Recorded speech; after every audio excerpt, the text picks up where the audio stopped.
그러면 제가 직선적으로 대답을 안 해주더라고요. 이렇게 삥 둘러서 대답하는 것처럼. 이게 이제 좋게 얘기하면 강의 시간에 또는 이제 우리가 공부하는 동안에 이제 디베이트 할 때 누가 질문하면 그걸 단답형으로 얘기하면 무지하게 깨져요. 그래서 내가 무슨 전제에서 이런 얘기를 했고 이거의 논리적인 근거는 뭐고 그 다음에 아빠한테는 어떻게 생각하는데 그게 어떻고 이런 식으로 이제 주절 얘기하니까 사실은 강의 시간에 누가 30초 질문하면 보통 30분 대답할 준비가 돼 있어야 되거든요. 근데 이게 실천적인 문제에 대해서는 여러분들이 여쭤보시는 질문 중에 한 반은 예스가 노가만 대답해달라는 게 많아요. 저는 많은 경우에 yes and no를 이렇게 얘기하니까 듣는 사람이 참 답답하겠다 하는 생각이 들어요. 그래서 한 얘기 또 하고 한 얘기 또 하는 그런 것도 있고 조금 더 이렇게 딱 부러지게 얘기를 해서 실천할 수 있도록 도와줘야 되는데 제가 받은 교육이나 하던 그 업종이 종사하던 업종이 그래가지고 여러분들한테 좀 이렇게 갑갑해서 물어봤는데 더 갑갑하게 만드는 그런 경향이 좀 있는 것 같아요. 그 점에 대해서는 미안하게 생각하고요.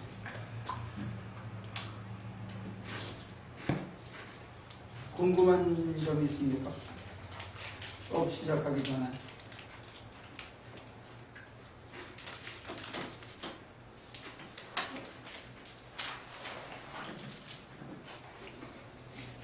궁금하진 않고요. 네. 지금 목사님 그렇게 하시는 그 방식이 저한테는 괜찮은 것 같아요. 집에 가서 생각할 여지를 좀 주시고 항상 뭐 즉자적인 그 반응이 아니시니까. 근데 약점은 뭐냐면요.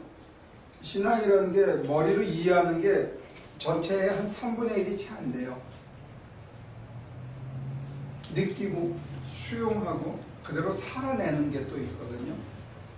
근데 머리로 이해한다고 해서 말은 옳은데 내가 굳이 그걸 해야 할 이유가 있나? 그 다음에 머리로는 옳은데 그렇게 살아내기가 너무 힘들어. 그거 안 해. 알고 깨닫고 분명히 이게 맞다라고 긍정한다고 해서 그게 내게 되거나 내가 그렇게 살아내야 되는 힘을 갖지도 못해요. 그게 그렇게 다져주시면 생활을 하러 나갔을 때 그게 이제 그러니까 목사님의 저는 의도가 그걸 이렇게 깔아준다 우리에게 깔아준다라고 생각을 했거든요. 그래서 저는 깔고 생활이 맞부딪히면 아이 그거였을까? 그리고 실천을 하긴 하는데 어떤 면에서는 목사로서의 애정이 부족해서 그런 것도 있어요. 모가지를 끌어다가 그냥 강제로 시켜야 되는데 제가 그런 애정이 좀 부족한 거예요. 이제 소위 괜히 쓸데없이 공부를 많이 해가지고 그게 이제 사이드 이펙트도 있는 거 같아요. 설명하는 거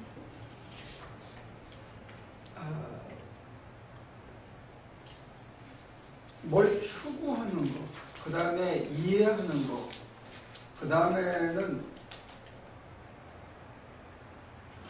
믿고 실천하는 부분이 또 있어야 되거든요. 그냥 믿고 따라가는 거예요. 그게 또 하나의 영역인데 제가 지난 한 달간 계속 이렇게 제가 이거 녹음해가지고 한번 들어보고 있어요. 근데 이렇게 푸시해가지고 확 떠밀어가지고 실제로 이렇게 자전거 잡아주다가 확 밀어주잖아요. 그러면 그냥 삐뚤기도 하다가 자전거를 타야 되는데 제가 그게 좀 약하다 그런 생각이 들었었어요. 계속 자전거에 앉혀놓고 자전거 타는 이론만 계속 가리키고 있는.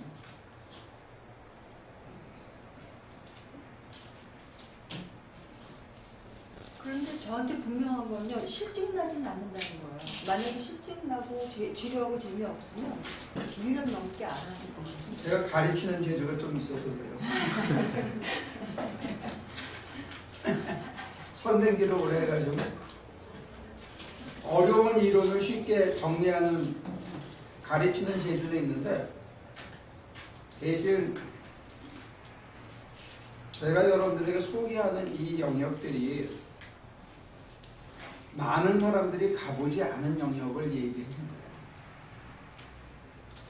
그리고 간 사람들은 그냥 훅 지나갔기 때문에 다시 돌아와서 그렇게 작은 설명해서 이게 이거라고 얘기해주는 그런 일들을 잘 안 하지요.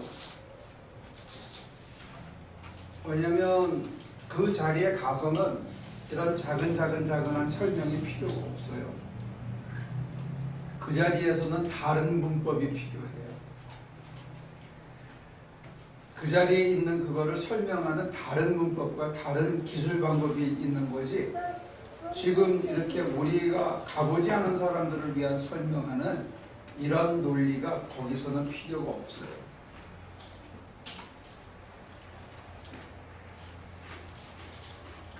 이 설명이 이해는 시키지만 동시에 여러분들을 더 실천으로 내모는데 약점이 될 수도 있다는 거예요. 그 다음에 두 번째 약점은 뭐냐면, 이걸 통해서 그 자리에 쑥 들어가고 난 다음에는 여러분들이 다시 돌아와서 똑같이 생각해서 계속 그걸 머리로 이해하려고 그러면 진전이 안 돼요. 거기에는 거기에 룰이 따로 있어요. 주님을 위해서 살을 내주고 목숨을 내어주는 자리는, 그거는 이해하고 설명해가지고 되는 자리는 아니에요. 지금 우리가 이렇게 하는 게 주님에게 도움이 되고, 주님께서 그렇게 해주시는 대로 내가 살아가는 게 현실에서 나한테 정말 복된 삶이다, 그리고 내가 정말 심정적으로 평안을 누리는 삶이다, 이런 설명이 그 자리에 들어가서는 아무 의미가 없어요. 둘이 하나 돼서 살아가기 때문에. 근데 그 상태를 다시 돌아와서 그걸 또 이 상태에서 이해하고 설명하고, 그게 왜 그랬을까 하면 맨날 제자리에서 맴돌게 돼 있어요.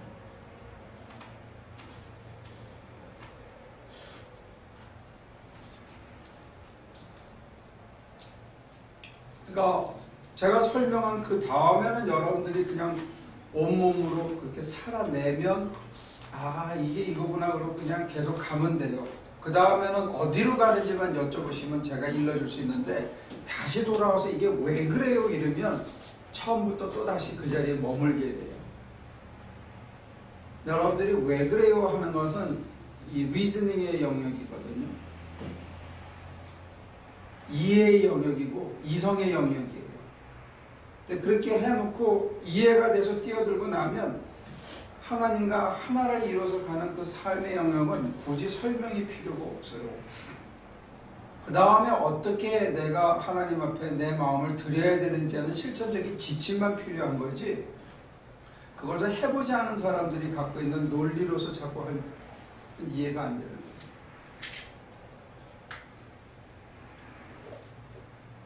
오늘 서두부터 더 황당한가?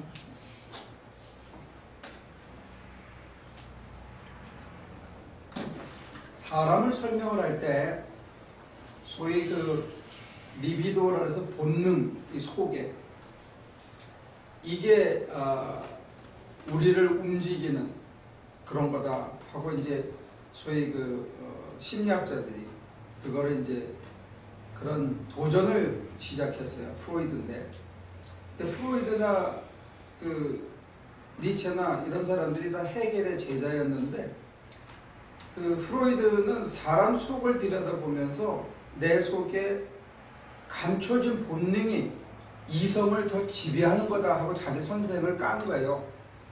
그 선생이 해겔이 리즌을 굉장히 중요한 합리주의의 최고의 철학자였거든요. 근데 그 선생을 까는 니체는 내 속에 있는 내 본능이 내 이성을 잡아먹으려는 거예요. 실제로 그렇게 사는 사람도 많이 있고, 우리도 그런 그 열정이 타오를 때, 그리고 내가 원하는 것을 투사시켜 놓고 그걸 가지기 위해서 막 발버둥을 치는 이런 것들을 겪었기 때문에 프로이드의 이론이 심리학에서는 아직도 뭐 101, 102에서는 반드시 거쳐야 되는 그런 건데 그 사람 이론이 맞다 틀리다는 것을 지금 소개하는 건 아니에요.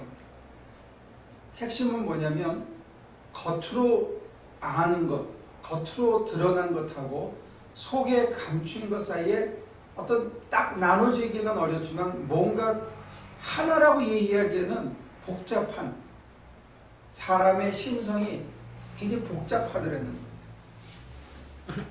내가 잘 이성적으로 판단해서 뭘 결정하는 것 같은데 실제로 어떤 결정을 할 때는 충동적으로 확 저지르는 경우가 많이 생각해놓고 최후의 선택은 충동적으로 확 하거나 나중에 보고 나서 보면 조금 더 자자, 조금 편하자, 조금 더 먹자, 조금 더 성적인 쾌락을 즐기자, 아니면 좀 더 뻔한 거 이런 사소한 게 나를 확 끌고 가서 내가 그런 엄청난 일을 저질렀었다 하고 반성하게 만드는 길들입니다. 그러니까 사람이 사람을 지배하고 사람이 사람을 이끌어가는 거.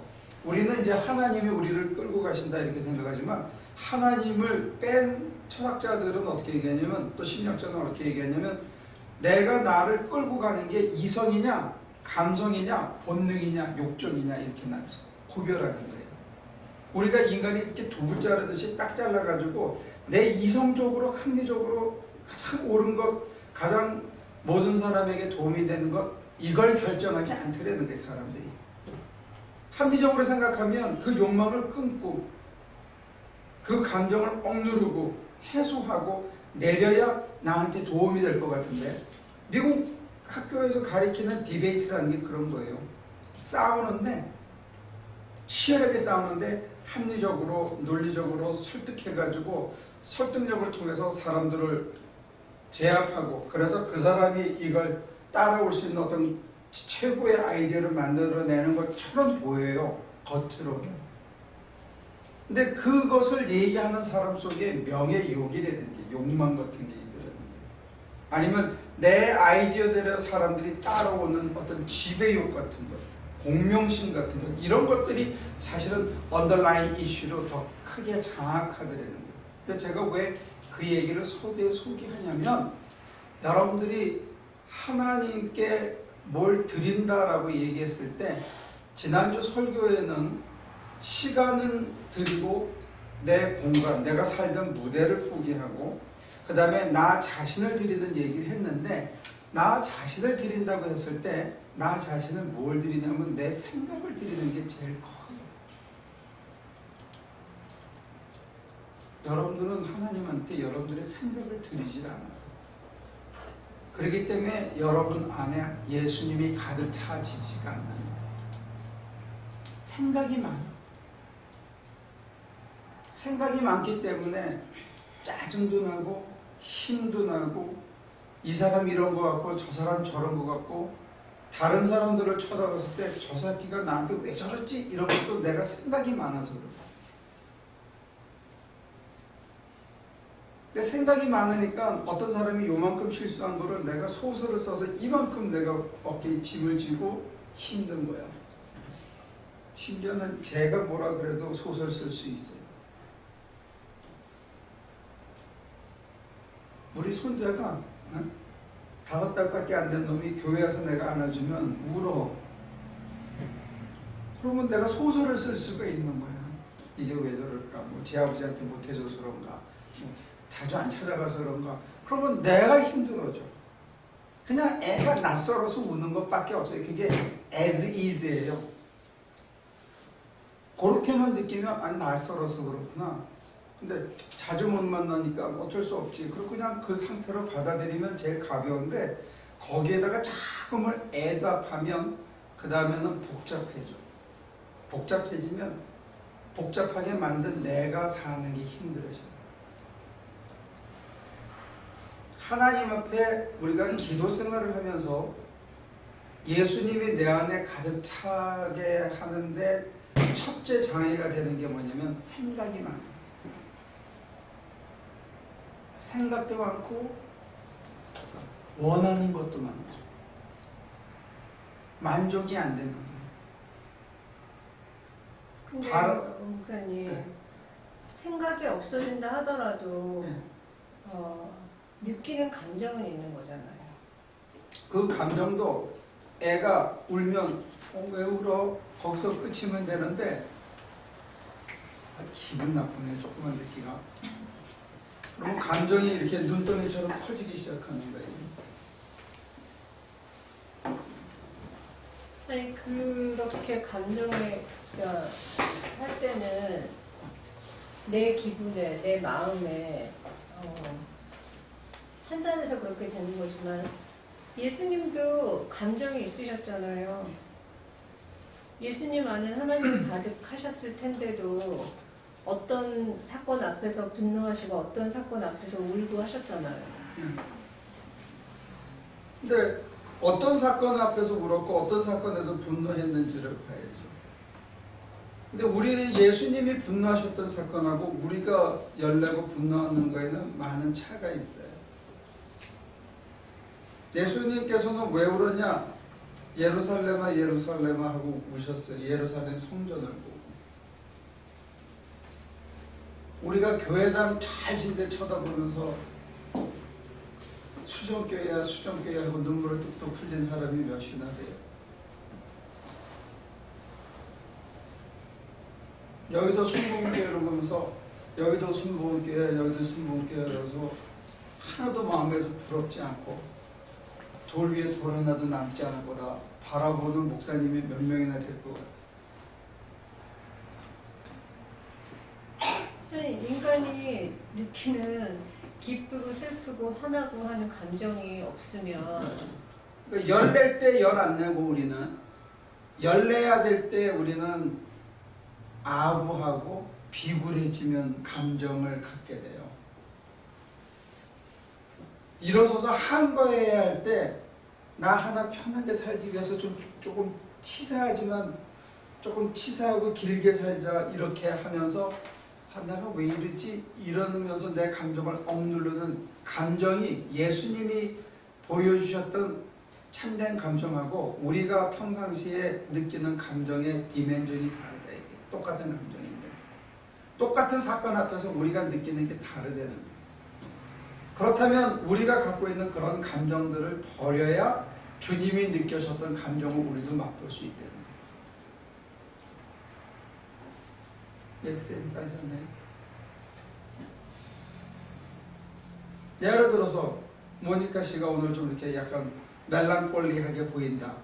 그러면 그냥 오늘은 좀 멜랑콜리하게 보이는구나 이러면 되는 거예요. 근데 왜 저랬을까 생각을 하고 그 다음에 나도 괜히 우울해지고 그리고 제가 나 때문에 그런가 어제 내가 잘못했나 이래가지고 이걸 소설을 쓰기 시작하면 본질에서부터 확 벗어난 이상한 결론에 도달하게 돼요. 대부분의 사람들이 본질에서 벗어난 이상한 결론을 옳다고 생각하고 살아요.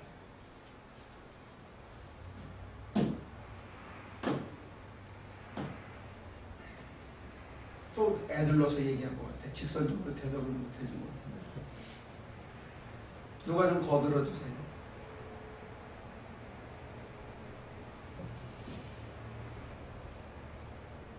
그거는 구별이 가요? 예수님도 인성을 가졌기에 감성적인 표현도 있었고 눈물도 흘렸고 화도 냈지만 예수님께서 화를 내신 거는 율법학자들이 자기를 티징하고 자기 말을 안 받아들이고 뭐 이래서 화난 것보다는 그들이 너무 안타까운 거예요. 허위허식을 하는 거죠. 자기들을 죽이고 있는 거에 대해서 화가 나는 거예요. 네, 예수님이 화를 내고 감정을 표출한 거는 상대방의 유익 때문에 그런 거지 저놈이 네가 나한테 이럴 수가 있어? 이런 감정은 아니었다는 거예요.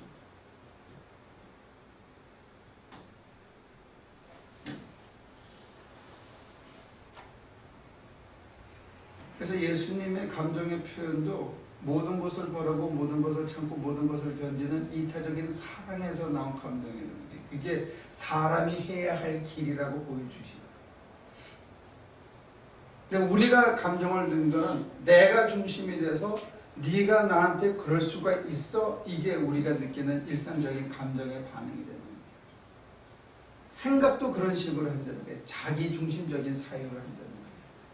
자기중심적인 사유, 예수님이 정답이라면 우리가 자기중심적인 생각, 자기중심적인 감정, 느낌과 표출 이런 모든 게 정답하고는 거리가 있는 거예요.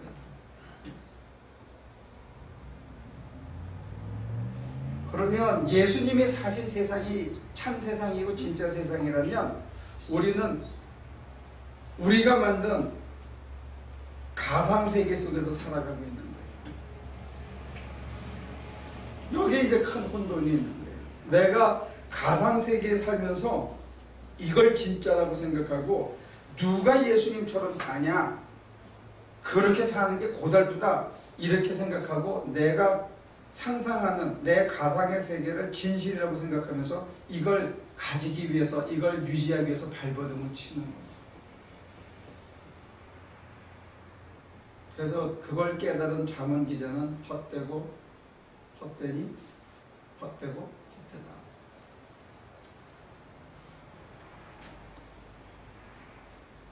그래서 예수님이 말씀하실 때는 성서 이걸 기록한 사람들은 꼭 단어를 앞에 2개를 더 붙였어. Truly, truly I'm saying. 진실로 진실로 내가 말하노니. 당신은 가상 공간에 살지 않았다는 거예요.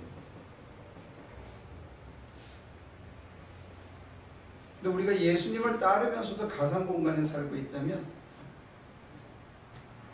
바울의 말처럼 우리는 가장 어리석고 가장 불행한 세계입니다.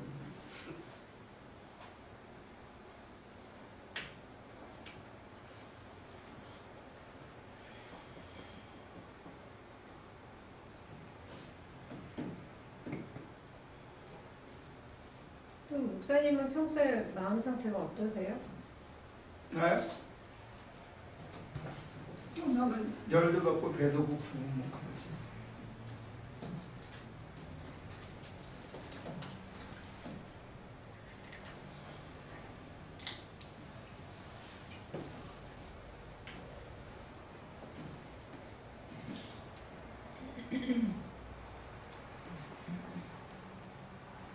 저는 뭐 예수님이 하나님의 마음을 보면서 인간들을 볼 때 사람들을 뭐 그 안타까워하는 그 마음을 잘 모르겠어요. 근데 지금 요즘에 요 며칠 전에 제가 잠깐 느낀 거예요.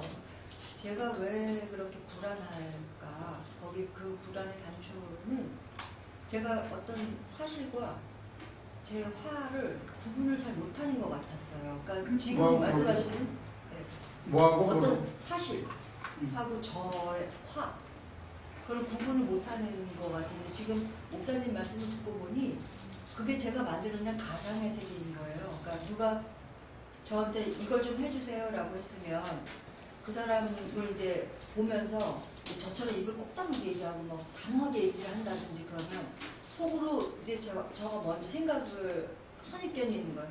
그래 이렇게 네가 똑똑해? 잘났어? 그러면서 그 말을 할 때 굉장히 기분 나쁘게 받아들이는 거죠. 얼마나 날 무시하면 이걸 해달라고 하는 거야.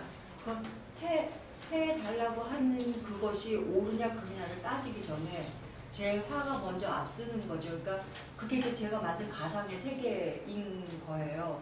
그래서 이제 그 구분을 못하는 것 때문에 제가 그렇게 늘 그 사람이 나를 미워한다고 생각하고 나를 무시한다고 생각하니까 저로 스스로는 아주 자격지심 생기면서 거기에 항거하는 거에 생기면서 뒷마음이 생기면서 그걸 알아챌까봐 불안하면서 그러니까 저 속에서는 지금 목사님이 말씀하시는 그 가상의 세계가 이것이 아니었을까라는 생각이 들면서 사실은 예수님의 마음은 다 지금 깨닫지는 못하겠어요. 그렇지만 이 가상의 세계를 좀 깨부실 만한 이제 분별력이 생긴 것 같고 그렇게 안 해야겠다 그런 생각을 지금 하죠. 누가 실질적으로 우리를 무시할 수 있어요. 근데 무시한다고 기분 나빠하면 반은 무시당한 거예요. 그러니까요. 무시하세요. 나는 괜찮아요. 누가 날 무시 안 했는데 이 새끼가 날 무시해? 그건 정신질환이에요. 반정신질환이라고. 아니면 신경쓰여야 되든지. 한국에서는 왜 우리 젊었을 때 그냥 길 가다가 보기만 해도 얼마 그리고 눈 까라 그러고. 안 깔으면 그냥 골목으로 들어가고 그랬는데 그리고 괜히 그 지나가는 개끼리 힘들게 하는 거는 똑같은 거예요.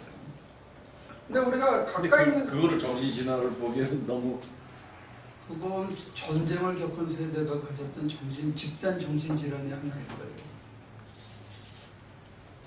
우리 한국 사람들이 갖고 있는 집단 정신질환 중에 그 일종의 신드롬이라고요. 애프터월 샥이나 애프터월 신드롬일 거예요. 근데 이 사회에도 그게 있거든, 미국 사람들도. 근데 걔네들은 서로 이제 총을 가지고 이렇게 싸우면서 살았기 때문에 나 빈손이라고 악수하듯이 먼저 눈인사를 하면서 그것을 극복하죠. 근데 뭐 술집이나 좀 거친 애들은 똑같이 그렇게 하겠죠. 치고.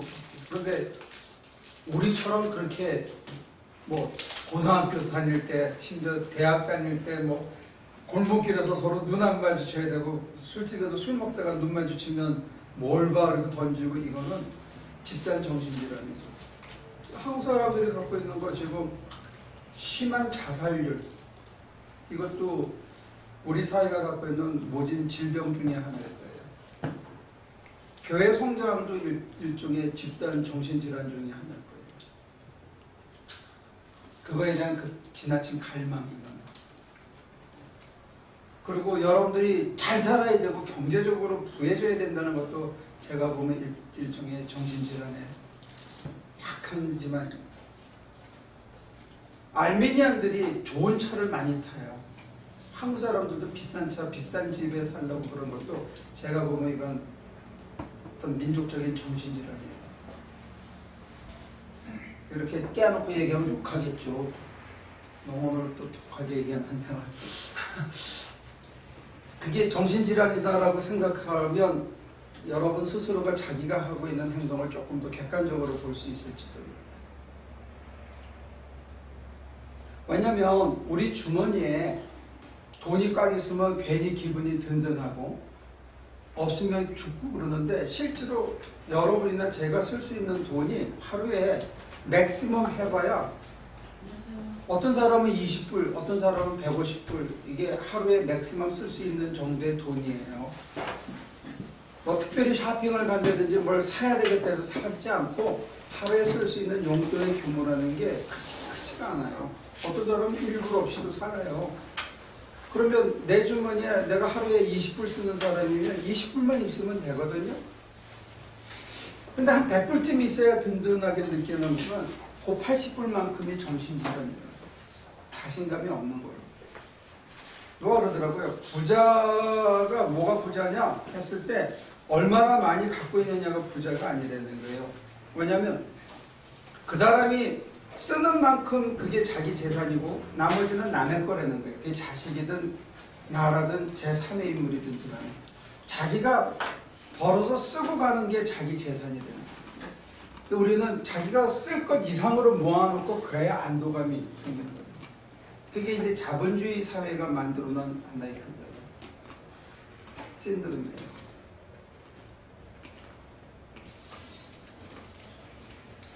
지금 이제 무슨 얘기를 하다가 이렇게 왔냐면 다시 여러분들 리마인드 시켜드리는데요. 우리가 모든 것을 버리고 주를 쫓아 싸우면 무엇을 얻으리까? 자기를 부인하고 자기 십자가를 지고 나를 따르라. 똑같은 선상의 얘기인데, 그리고 나서 베드로가 자기 스스로 뭐라고 얘기했냐면, 나는 은과 금은 없지만 나한테 예수가 있습니다. 이렇게 얘기했어요. 근데 여러분들이 예수가 있습니다. 이거를 느꼈을 때 여러분들의 삶이 뭘 느끼고 살 수 있느냐? 첫째는. 두 번째, 내 안에 예수가 있습니다 하려고 그러면 여러분들이 기도 생활은 어떻게 해야 되고 실제로 삶의 실천은 어떻게 해야 되느냐, 이걸 이제 설명하기 위해서 그렇게 합니다. 기도 생활과 삶의 실천에 있어서 예수로 가득 차기 위해서는 첫 번째 생각이 많으면 어렵다는 거예요. 생각이. 생각을 버려야 된다는 거예요. 생각. 여러분들이 갖고 있는 생각의 90%가 여러분들에게 도움이 안 되는 생각들을 많이 하시게 돼요.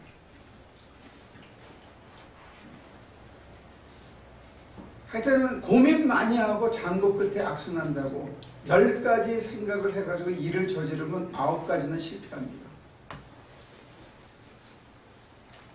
여러분들의 계획대로 뭘 해가지고 성공한다는 것 자체가 여러분들이 원하는 소기의 결과물을 얻는다는 게 is almost impossible.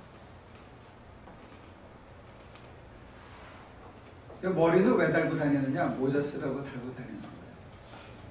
그 이상의 거를 하려고 그러면 나머지 몸뚱아리가 고생을 하게 돼 있어. 머리 때문에.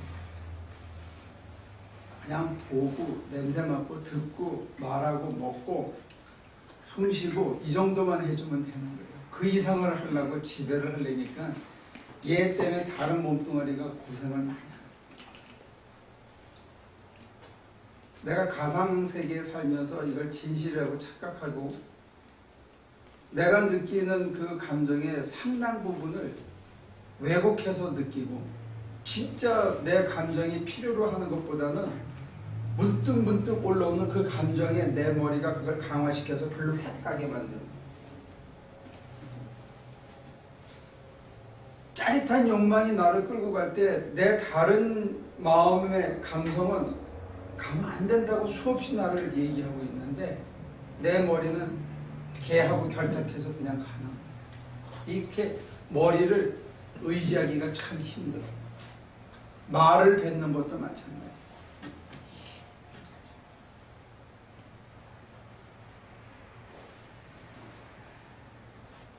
그래서 머리를 멈추는 것, 생각을 멈추는 것, 그 다음에 감정의 요동을 멈추는 것,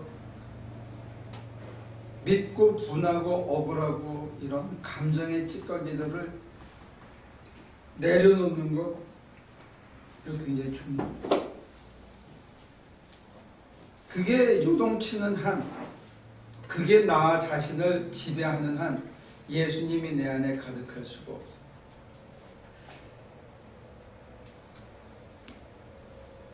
예수님이 가득하면 감정이 느껴지지 않나요?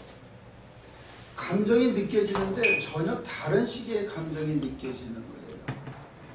예를 들면 어떤 식의 감정이 느껴지느냐, 예수님이 가득 차지 않았을 때하고 가득 찼을 때하고의 구체적인 예로 보면 어떤 교인이 안 왔어.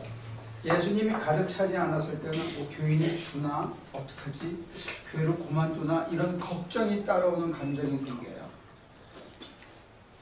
예수님이 가득 찼을 때에 교인이 안 왔을 때는 무슨 일이 있나? 어디 아픈가?